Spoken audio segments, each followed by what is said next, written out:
여러분 안녕하세요. 오늘은 챕터 2 실제 결정의 분류에 대해서 공부하겠습니다. 이 내용은 엑스레이 결정학 책 페이지 63부터 96에 수록된 내용입니다. 이 챕터에서 공부할 내용을 간단히 살펴보면 첫 번째 결정을 어떻게 분류하는지, 이것은 우리가 챕터 1에서 배운 것을 복습하는 겁니다. 그 다음에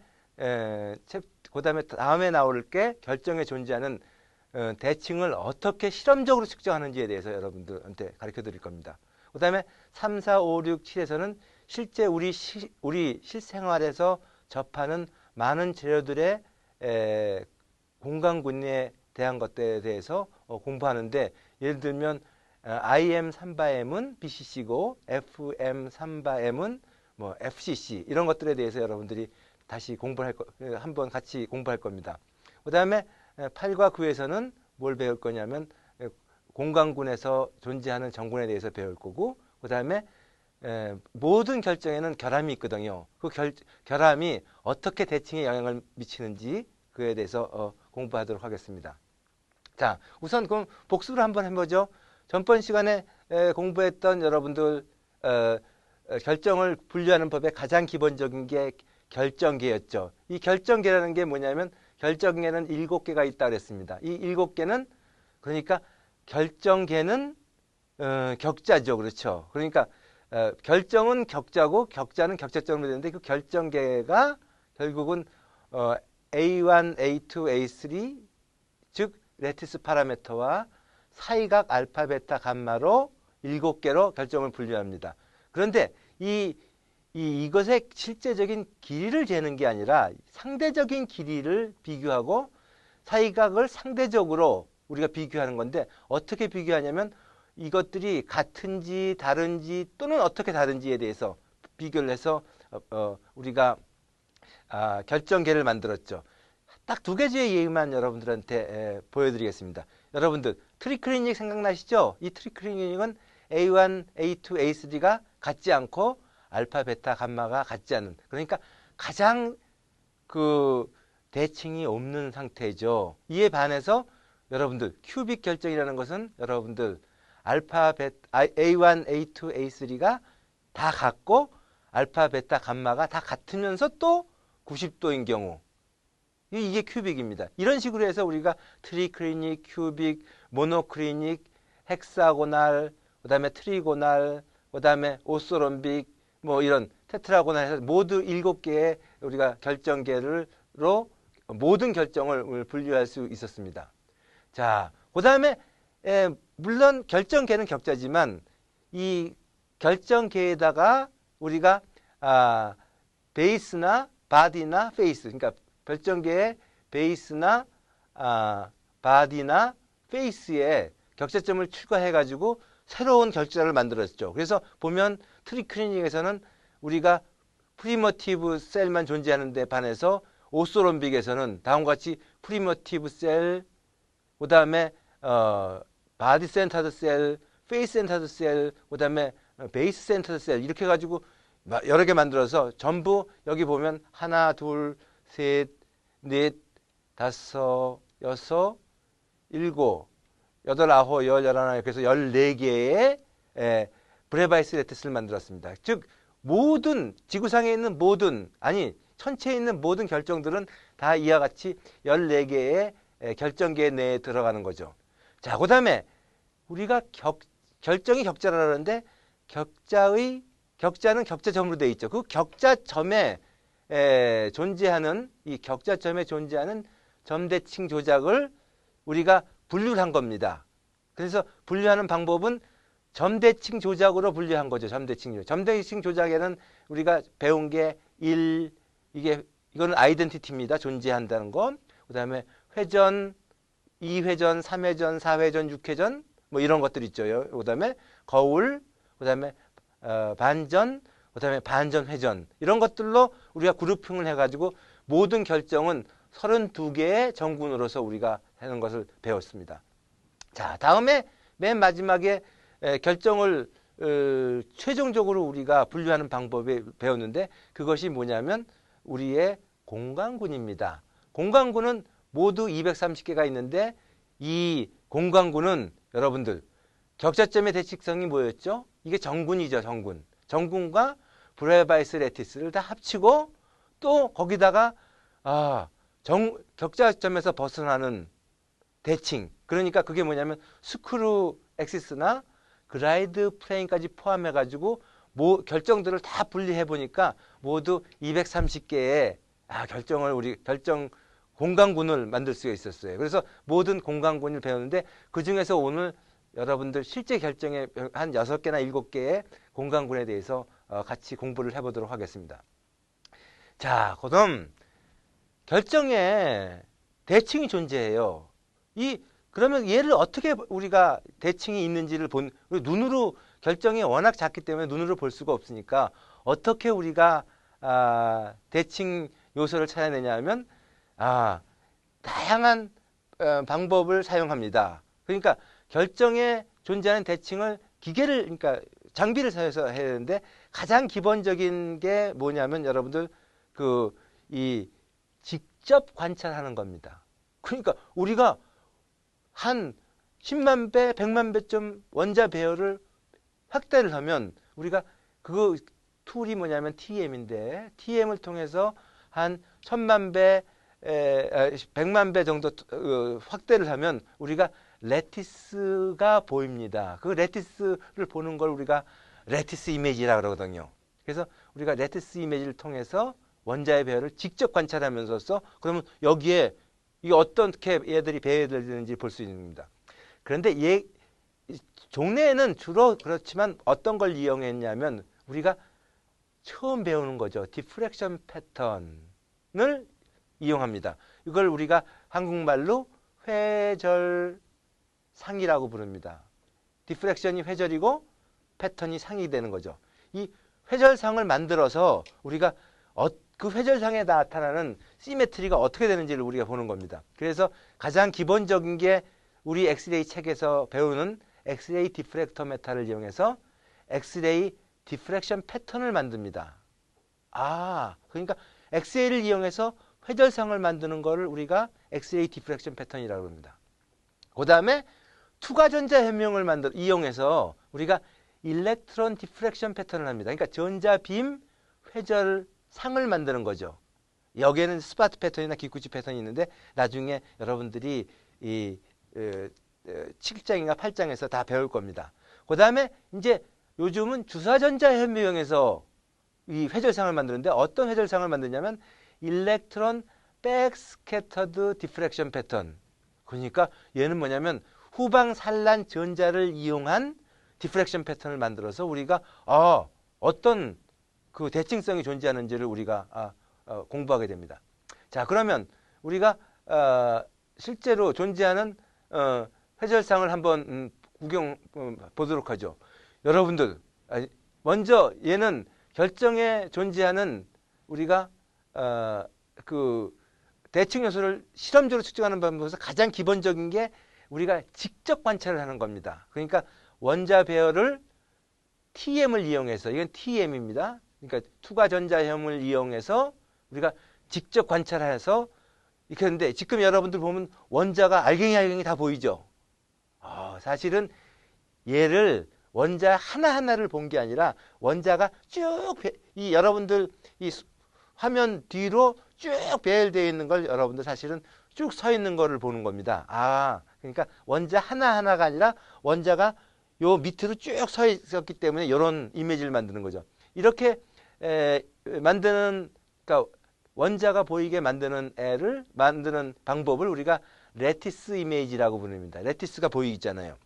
자, 그래서 여기를 보면 여기가 격자상수 요 길이를 재면 이 길이와 이 길이를 재므로써 우리가 격자상수도 잴 수가 있고 여기에서의 시메트리도 알 수가 있고 뭐 이런 것들을 다 할 수 있습니다. 즉 이 직접 관찰을 해서 우리가 대칭 요소에 대한 정보를 우리가 얻어낼 수 있습니다.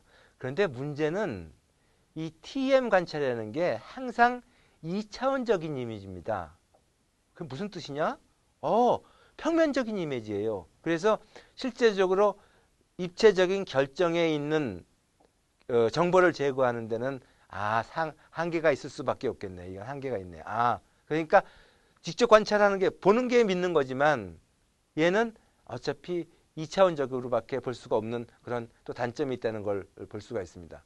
자, 다음은 또 역시도 얘도 우리가 TM을 이용해서 요게 100 요 사이즈가 여기에서 요 파티클의 사이즈를 보면 요게 요런 것들이 이렇게 알갱이가 한 10에서 20 나노미터 정도도 아주 작은 건데 요렇게 볼 때를 우리가 그냥 파티클의 이미지를 본다 그래요. 그냥 이게 이미지죠.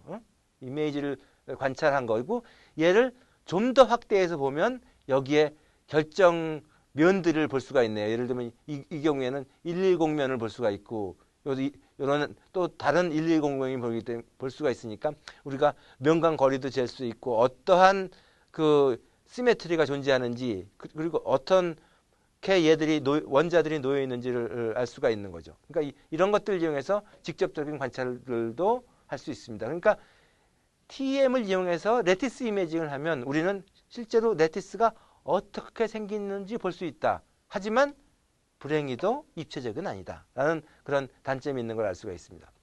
자, 그 다음에 TM에서 관찰하는 대표적인 방법이 뭐냐면 다음에 이 디프렉션 패턴입니다. 여러분들 지금 처음으로 디프렉션 패턴을 보는데 여기서는 하나의 결정면이 이렇게 알갱이의 하나의 점으로 만들어졌습니다. 그러니까 디프렉션 패턴이라는 건 뭐냐면 결정면이 하나의 점으로 만들어지는 이렇게 만들어져서 이걸 이용해서 우리가 이렇게 만들어지는 걸 스파트 패턴이라고 합니다. 그래서 여기는 우리가 입사빔이고 요런 각각의 요 점들이 뭐냐면 요런 각각의 점들이 회절에 의해서 결정면으로부터 얻어지는 점입니다. 이걸 보면 여러분들 완전히 여기서 이렇게 90도 대칭이 있는 걸 알 수 있죠. 그러니까 얘는 이걸 보고서 우리가 이건 90도 로테이션 대칭이 있다. 그러니까 이건 4폴드 액시스가 있는 거죠. 그렇죠? 이런 식으로 우리가 대칭 요소를 찾아낼 수가 있는 거죠. 그러니까 일반적으로 투과 전제 행위로서 우리가 단결정의 회절상을 얻어서 우리가 이 지금 보는 게 우리가 아주 작은 구역을 보기 때문에 단결정의 회절상이 됩니다. 그래서 이 회절상을 통해서 여러분들이 어떤 대칭이 존재하는지를 알 수가 있습니다. 자, 얘는 이 주사전자현명에서 관찰한 이 디프렉션 패턴입니다. 얘는 주사전자현명에서 그러니까 SEM이죠. SEM에서 관찰한 일렉트론 백스캐터드 디프렉션 패턴으로서 여러분들 얘는 아까 같이 점이 아니라 얘는 선이 보이죠. 이와 같이 선들이 두 개의 선으로 이렇게 나눠진 걸 알 수 있습니다. 이 두 개의 선으로 하나의 결정면이 여러분들 이렇게 보면 하나의 결정면이 이렇게 있으면 이게 두 개의 하나의 쌍의 우리가 기쿠치 패턴 라인들을 만들어냅니다. 모든 선들은 이렇게 두 개의 선으로 이렇게 이루어져 있죠. 이게 하나의 결정면을 나타내는 건데 하나의 결정면이 예를 들면 HKL이면 다른 N은 마이너스 H 마이너스 K 마이너스 L면에 대한 정보가 여기에 쫙 들어있는 겁니다. 그리고 이걸 보면 이게 어떤 시메트리 오퍼레이션이 가능한지를 우리가 다 관찰할 수가 있겠죠.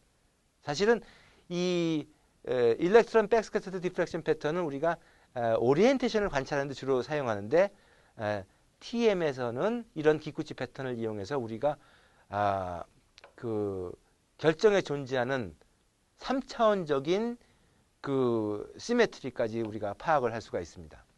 자, 그러면 우리가 실제로 공간군에 대해서 공부를 해보도록 하겠습니다. 자, 먼저 배울 공간군이 PM3M 공간군입니다. 이 PM3M 공간군은 결정계가 큐빅이고, 그러니까 결정계 큐빅이니까 A1, A2, A3가 같고, 그 다음에 알파, 베타, 감마가 90도인 애죠.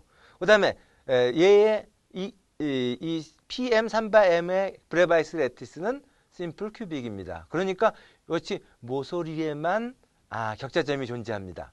또한 정구는 M3M으로서 우리가 1장에서 배웠듯이 모두 48개의 동등한 위치가 하나의 격자점에 존재할 수가 있습니다. 예를 들면 여기에 지금 한 점이 확대해서 보면 다음과 같이 동그란 데에 이렇게 안에가 두 개가 있잖아요. 이런 것들이 지금 몇 개냐면 여기 다 세어보면 무려 48개의 동등한 곳이 존재하는 거죠. 즉 이런 격자점의 시메트리를 갖는 그러니까 격자점을 가지고 있다라고 얘기할 수 있습니다. 자, 그러면 얘들의 모양은 어떻게 생겼는지 보면 만약에 PM3M이 단 하나의 원자로 만들어졌다면 다음과 같은 이와 같은 형태를 띌 겁니다. 즉 여기서부터 여기까지가 A1이고 여기서부터 여기까지가 A2고 여기가 A3인. 그러니까 이 A1, A2, A3가 같고 이렇게 하나의 단 원자로 이렇게 만들어지는 거죠. 그러니까 아주 규칙적으로 이렇게 생긴 애들은 사실은 지구상에는 존재하지 않고 이런 하나의 원자로 이루어진 PM3M이라는 그 원소는 존재하지 않습니다. 즉 이와 같은 원소는 주기율표는 존재하지 않아요. 그러니까 이런 게 아주 이런 형태로는 이게 낮은 에너지를 갖지 않는다고 볼 수가 있는 거죠. 그러니까 어떤 재료도 어떤 원소도 이와 같이 심플 큐빅을 단원자를 가지고서 이와 같은 심플 큐빅을 만들지는 않습니다. 자, 그런데 심플 큐빅을 만드는 애는 이와 같이 두 개의 즉 CSCL 같이 이와 같이 두 개의 즉 Cl 이온과 하나의 CSEL과 하나의 Cl 이온을 즉 두 개의 이온을 가지고서 뭐가 만들어지냐면 이와 같은 PM3M이 만들어집니다. 얘는 모서리에 CS가 있고 여기 모서리에 보이죠? 모서리에 CS가 있고 여기 바디 센터에 CL이 있습니다. 하지만 얘는 절대로 BCC가 아니고 얘는 심플 큐빅입니다. 왜 그러냐면 얘는 요 두 개가 즉 CS 이온과 CL 이온 하나로서 하나의 격자점이 만들어집니다. 그렇기 때문에 얘는 하나의 격자점이 하나의 CS 이온과 하나의 CL 이온으로 이루어진 얘가 심플 큐빅인 거죠. 여기에 뭐 격자 상수는 이렇게 됐고 그리고 이게 스트럭처 리포트라는 스트럭처 베리히트라는 거기에 의하면 이 보통 여러분들이 얘를 CSCL 타입 스트럭처라고도 부르고 또는 L2제로 타입이라고. 그러니까 L2제로면 요같이 CSCL 형태를 띄고 있는 겁니다. 자, CSCL이 그럼 왜 심플 큐빅이냐고 나한테 물어볼 수 있겠죠. 다시 이거를 한번 보죠, 여러분들. 이건 CSCL 여기에 지금 CS가 있고 CL이 있고 CS가 있고 CL이 아주 규칙적으로 배열이 됐죠. 요 중간에 한 점을 우리가 X점으로 이렇게 표시한 겁니다. 여기에 X점을 여기에 요 중간을 똑같은 데를 즉 환경이 같은 곳을 이렇게 연결해 가지고 얘만 따로 이렇게 해보니까 여기서부터 여기가 전부 다 똑같은 여기서부터 여기까지가 똑같은 0.4123 여기서부터 0.4123 똑같잖아요. 그러니까 요 X점을 연결해도 심플 큐빅이고 여기에 중앙을 연결해도 심플 큐빅이 되죠. 이거 당연하죠. 이렇게 심플 큐빅. 이거 심플 큐빅이 되고. 이렇게 하면 이게 심플 큐빅 아닙니까, 여러분들? 그렇죠? 여기 까만 걸 연결해도 물론 심플 큐빅입니다. 그러니까 여기에 중간을 연결하면 어떻게 하더라도 환경이 같은 곳이 다시 한번 말씀드리면 환경이 같은 곳 이것이 뭐냐면 이것이 우리가 격자점이라고 했잖아요. 그렇죠? 그러니까 격자점은 이게 격자점들을 보면 격자점이 다음과 같이 심플 큐빅을 만들기 때문에 이게 심플 큐빅인 겁니다. 그러니까 어떻게 우리가 만들어도 얘는 레티스 파라메타가 0.4123 되는 이와 같은 형태로서 우리가 얘를 트랜슬레이션 시켜서 할 수가 있는 거죠. 자, 그러면 또 다른 PM3M의 구조를 보죠. 여러분들, 얘는 뭐냐면 CuZn입니다. Cu 원자 하나랑 Zn 원자 하나로서 만들어진 구조입니다.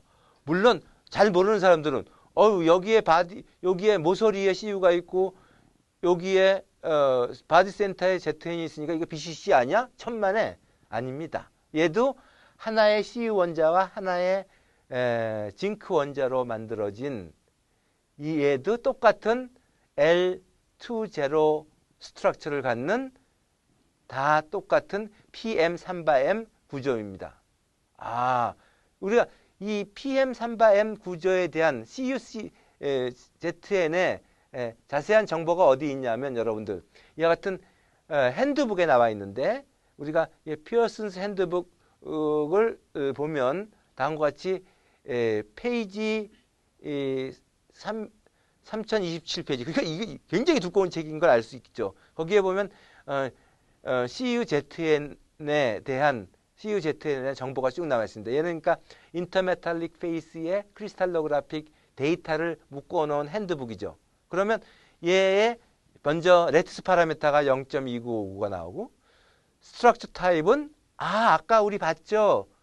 CSCL 여기선 CLCS라고 불렀네요. 그렇죠? CSCL 타입이야. 그 다음에 스페이스 그룹은 PM3M이고 PM3M의 공간구는 230개 중에서 221개입니다. 오케이. 그 다음에 얘는 카파와 징크로서 이루어지고 이때 얘가 하나씩 가지고 있으면서 얘들이 지금 정구는 M3M의 대칭을 가지고 그들의 위치가 이렇게 나와 있네요. 하나는 000, 하나는 2분지 1, 2분지 1, 2분지 1. 뭐 이런 것들을 데이터를 볼 수 있다. 그리고 요 밑에는 이 실험을 얻기 위해서 회절을 하는 방법, 그 다음에 이 결정이 존재하는 조건, 뭐 상온에 존재하거나 뭐 높은 온도에 존재하거나 이런 것들을 이것들이 가르쳐주고 있고 또 이 자료가 발표된 문헌이 나와 있습니다. 예를 들면 얘는 트랜스 AIM이 1952년에 볼륨이 194에 페이지가 1074 이렇게 해서 여기에 수록되어 있다는 걸 알 수가 있어요. 이와 같이 우리는 이 같은 핸드북을 찾아보면 얘가 어떻게 생겼는지 우리가 알 수 있는 겁니다. 다음에 또 하나 심플 큐빅을 보겠어요. 심플 큐빅인 PM3M입니다. 즉 이 복잡 AuCu3 즉 뭐냐면 얘는 AU 한 개랑 CU가 3개가 존재하는 결정 구조입니다. 그런데 이 결정 구조는 모서리에 뭐가 존재하냐면 AU가 존재하고 모서리에 8개의 모서리에 존재하니까 8분의 1씩 차지해서 한 개가 존재하고 요 면에 하나, 둘, 셋, 넷, 다섯, 6개가 존재하죠. 그러니까 면에 존재하는 건 두 면이 포함이 되니까 3개가 존재하는 겁니다. 그러니까 한 개의 AU와 3개의 CU가 같이 뭘 만드냐 하면 AlCU3 이 규칙 격자를 만들고 있어요. 자, 얘들은 마찬가지로 결정계는 큐빅이고 그러니까 A1, A2, A3가 같고 그 다음에 브레바이스에서는 심플 큐빅이네요. 그렇죠? 그리고 얘의 레티스 타입은 L12라고 우리가 부릅니다. 얘는 그러니까 이것의 하나의 이름이에요. 그러니까 이게 L12 이름, L12 스트럭처를 가졌다 그러면 AuCu3의 구조를 갖는구나 라고 얘기하면 됩니다. 여러분들 즉 얘는 어떻게 된 거냐면 하나의 격자점이 그러니까 격자점이 한 개의 AU와 3개의 CU가 묶여서 이게 합쳐져서 하나의 격자점이 만들어지는 거죠. 그러니까 이 격자점은 단원자로 되는 게 아니라 이와 같이 4개의 원자로서 하나의 격자점이 만들어지는 심플 큐빅이라는 걸 알 수 있습니다. AUCU에 대한 인터메탈릭 페이스의 크리스탈로그래픽 데이터를 보면 역시 공간구는 아까와 같이 아까에서 볼 수 있는 것 같이 221번이고 스페이스 그룹 PM3바엠이고 레티스 파라메타 여기 나와 있고 여러분들 그렇죠? 얘가 하나고 여기 3개가 있습니다. 그렇죠? 이게 CU가 3개가와 AU 하나가 그래서 원자의 위치가 이렇게 존재하고 이런 식으로 우리가 이 결정 구조를 우리가 확인할 수 있는 겁니다. 다음은 훨씬 복잡한 PM3바엠 공간군에 대해서 한번 공부를 해보도록 하겠어요. 이 공간군은 뭐냐면 BATIO3라는 결정 구조입니다. 얘는 BA가 어디에 있냐면 요 모서리에 있어요. 모서리가 있으면 얘가 모든 모서리에 있으니까 한 개가 있는 거죠. 그렇죠? 한 개가. 이 O가 몇 개가 있냐면 여러분들 이 페이스에 다 있어요. 페이스가 모든 페이스니까 6개의 면에 있는 거죠. 하나, 둘, 셋, 넷, 다섯, 여섯. 그러니까 면에 6개는 면은 저 옆에 있는 유인셀가 단씩 나누니까 3개가 있고 TI가 여기 가운데 센터에 이렇게 있습니다. 그러니까 센터에 있으니까 이게 한 개네요. 그러니까 한 격자점이 몇 개로 이루어지냐면 BA 1개 플러스 O 3개 플러스 TI 1개로서 이렇게 만들어진 이게 심플 큐빅인 겁니다, 여러분들. 자, 여러분들. 그러니까 이런 심플 큐빅이 심플하지가 않네요. 왜? 하나의 격자점이 이와 같이 BA 1개, O 3개, TI 1개. 심플 큐빅이 이렇게 복잡한 게 이게 평행상으로 존재하는 거죠. 근데 재미있게도 아까 얘기했지만 어떤 원소도 심플 큐빅 하나의 원소는 심플 큐빅을 못 만든다 그랬잖아요. 하지만 CSCL이나 그다음에 CUZN이나 ALCU 이런 ALCU3 같은 이런 것들이 우리가 심플 큐빅을 만든 겁니다.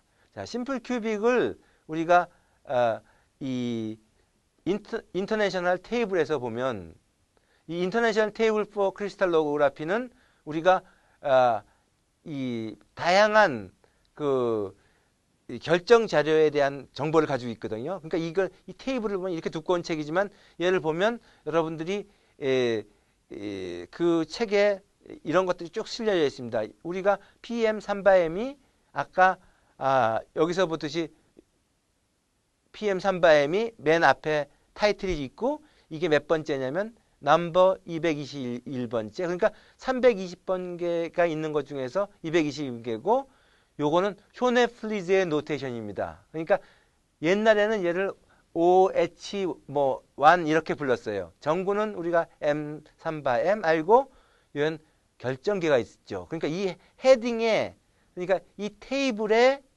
여기가 헤드 부분입니다. 이 헤드 부분에 그러니까 이름, 점군, 결정계 이런 것들이 나오고 그다음에 요 밑에 이제 뭐 다중인자든가 뭐 이런 것들이 쭉 나옵니다. 그걸 좀 더 자세하게 볼 수 있는 게 다음번 그림인데 여러분들 이 다음이 이 PM3바엠을 좀 포지션 번호로 자세히 보겠는데 예를 들면 원점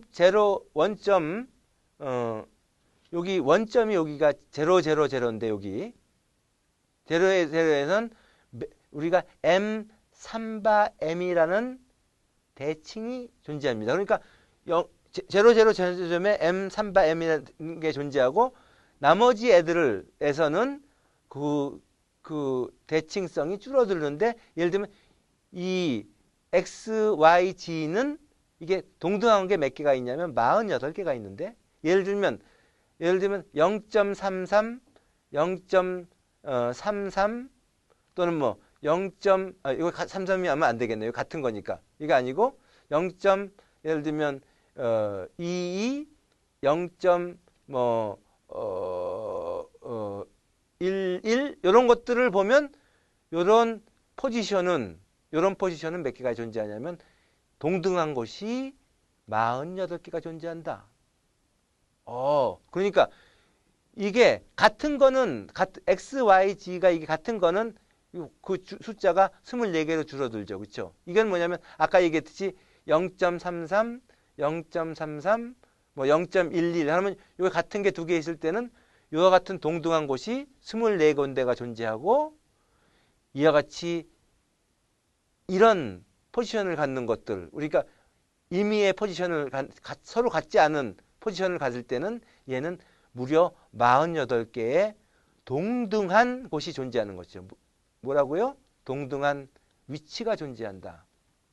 그래서 우리가 PM3바에는 우리가 이와 같은 그 형태가 얻어지는 것을 알 수 있었습니다. 여러분들 수고 많이 하셨습니다. 여기까지가 2장의 파트 1입니다. 다음에 계속해서 나머지 부분이 2장의 나머지 부분이 계속되겠습니다. 수고하셨습니다.